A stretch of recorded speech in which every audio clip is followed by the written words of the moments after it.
Tata IPL के 5वें मुकाबले में राजस्थान रॉयल्स और सनराइजर्स हैदराबाद पहली बार इंडियन टी20 लीग में खेलने उतरी, लेकिन इस दौरान ऐसा लगा जैसे एक ही टीम सिर्फ मुकाबले के लिए आई है।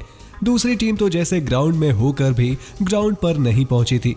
पुणे में राजस्थान के रजवाड़ों ने हैदराबाद के ऊपर गेंद और बल्ले दोनों से ऐसा कहर ढाया कि एसआरएच का खेमा कभी भी संभल नहीं पाया और पिछले सीजन खराब खेल दिखाने वाली हैदराबाद ने इस सीजन की शुरुआत भी एक करारी हार के साथ की है।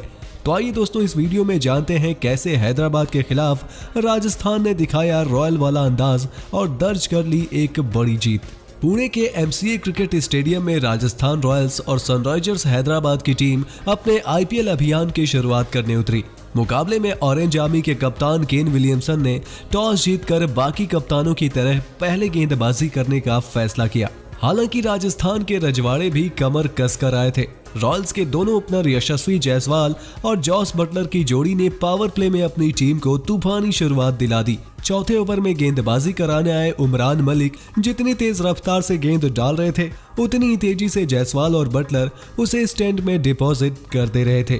बटलर और जायसवाल ने मलिक के ओवर में कुल 22 रन ठोके। फिर अगले ओवर में दोनों बल्लेबाज वाशिंगटन सुंदर के ऊपर जमकर बरसे, जिसके बाद पहले 6 ओवर में ही राजस्थान ने 58 रन बोर्ड पर लगा दिए।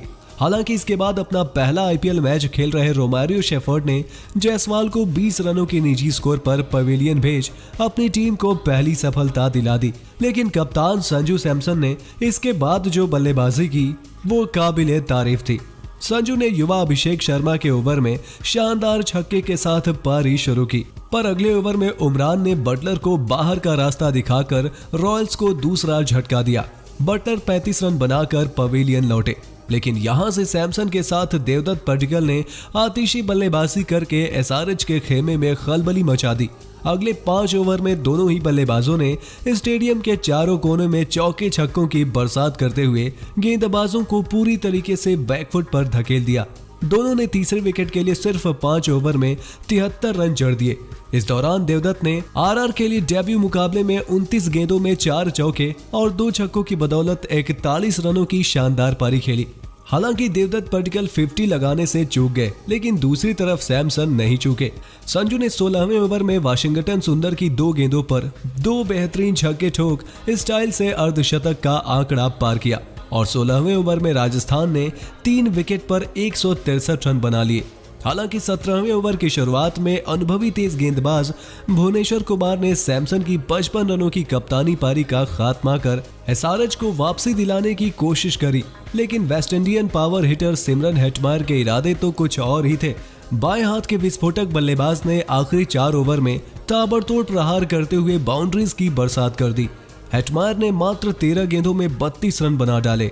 इस दौरान उन्होंने 2 चौके और 3 शानदार गगनचुंबी छक्के जड़े।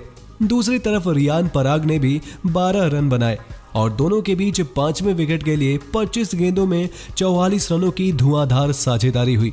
हालांकि दोनों बल्लेबाजों को आखिरी ओवर में टी नटराजन ने अपना शिकार बनाया, पर बावजूद इसके राजस्थान रॉयल्स की टीम 20 ओवर में 6 विकेट पर 210 रनों का पहाड़ जैसा स्कोर खड़ा करने में कामयाब हो गई। 211 के जवाब में हैदराबाद की पारी किसी बुरे सपने से कम नहीं हुई। पहले 6 ओवर के अंदर ही राजस्थान की घातक तेज गेंदबाजी यूनिट ने एसआरएच की गाड़ी पटरी से उतार दी। युवा तेज गेंदबाज प्रसिद्ध कृष्णा ने अपने पहले ओवर में ही कप्तान केन को सस्ते में पवेलियन भेजकर एसआरएच की सबसे बड़ी उम्मीद को शुरू में ही ध्वस्त कर दिया। इससे पहले कि हैदराबाद का खेमा संभल पाता, कृष्णा एक बार फिर से हुए प्रसिद्ध और इस बार बारी थी राहुल त्रिपाठी की, जिन्हें खाता खोलने का भी मौका नहीं मिल पाया। इसके बाद एसआरएच के 10 करोड़ी प्लेयर यानी निकोलस पूरन की आईपीएल में वही पुरानी कहानी रही। बोल्ट की गेंद उनके बैट पर लगी और इसी के साथ पूरन ने आईपीएल में अपना 6वां शून्य का स्कोर दर्ज करा लिया। एसआरएच की शुरुआत इतनी भयावह रही कि इस टीम ने आईपीएल इतिहास में पावर प्ले के दौरान सबसे कम स्कोर बनाने का खराब रिकॉर्ड अपने नाम कर लिया।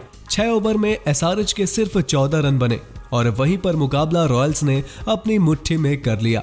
इसके बाद एडम मार्क्रम ने पहली गेंद पर चौका लगाकर थोड़ी बहुत उम्मीद तो जगाई, लेकिन दूसरे एंड से यूजी चहल ने रॉयल्स के लिए पहली गेंद पर ही अभिषेक शर्मा का विकेट निकालकर हैदराबाद को पूरी तरीके से बेहाल कर दिया। युवा अब्दुल समद भी कोई खास कमाल नहीं कर सके और चहल ने उन्हें भी पवेलियन की राह दिखा दी। 37 पर ही आधी हैदराबाद की टीम पवेलियन लौट चुकी थी और अब सिर्फ मुकाबलों में औपचारिकता बाकी रह गई। रॉयल्स लगभग मैच जीत चुका था। हालांकि एसआरएच के लिए गिने चुने पॉजिटिव्स इस मुकाबले में मार्करम शेफर्ड और वाशिंगटन सुंदर दिखाई दिए। ताश के पत्तों की तरह बिखरती बल्लेबाजी क्रम में मार्करम ने एक एंड संभाले रखा, तो वहीं शेफर्ड ने भी 18 गेंदों में 2 छक्के की बदौलत 24 रन बनाकर अपनी काबिलियत दिखाई। वहीं सुंदर ने भी आते ही पहले कुल्टर नाइल के एक ओवर में 24 रन जड़े और ये दिखाया कि एसआरएच की मैनेजमेंट ने उन्हें 8 नंबर पर भेजकर सबसे बड़ी भूल की है। बाएं हाथ के बल्लेबाज ने महज 14 गेंदों में 285 की खतरनाक स्ट्राइक रेट के साथ 40 रन बना डाले। इस दौरान उनके बल्ले से 5 चौके और 2 बेहतरीन छक्के भी देखने को मिले, लेकिन क्योंकि शुरुआत में ही एसआरएच काफी पिछड़ चुका था, उनकी पारी जीत दिलाने के लिए नाकाफी थी। दूसरे एंड पर मार्करम ने भी शानदार अर्धशतकीय पारी खेली, जिसमें 5 चौके और 2 छक्के भी शामिल थे, लेकिन वो भी हैदराबाद को हार से नहीं बचा सके और ये मुकाबला रॉयल्स ने बड़े ही आराम से 61 रन से एसआरएच को करारी हार थमाकर आईपीएल 2022 में धमाकेदार शुरुआत कर ली है। तो दोस्तों, राजस्थान रॉयल्स के इस डोमिनेटिंग परफॉर्मेंस को देखने के बाद आपको क्या लगता है? क्या ये साल राजस्थान रॉयल्स का रहने वाला है? क्या पहले सीजन की विजेता टीम इस सीजन प्लेऑफ में जाने में कामयाब हो पाएगी या नहीं? अपने जवाब हमें नीचे कमेंट बॉक्स में कमेंट करके जरूर बताइए और ऐसे ही शानदार खबरों के लिए सब्सक्राइब कर लीजिए हमारे YouTube channel cricket in India को। वीडियो अच्छी हो तो इसे लाइक करें, शेयर करें और बेल आइकन को प्रेस करना बिल्कुल ना भूलें।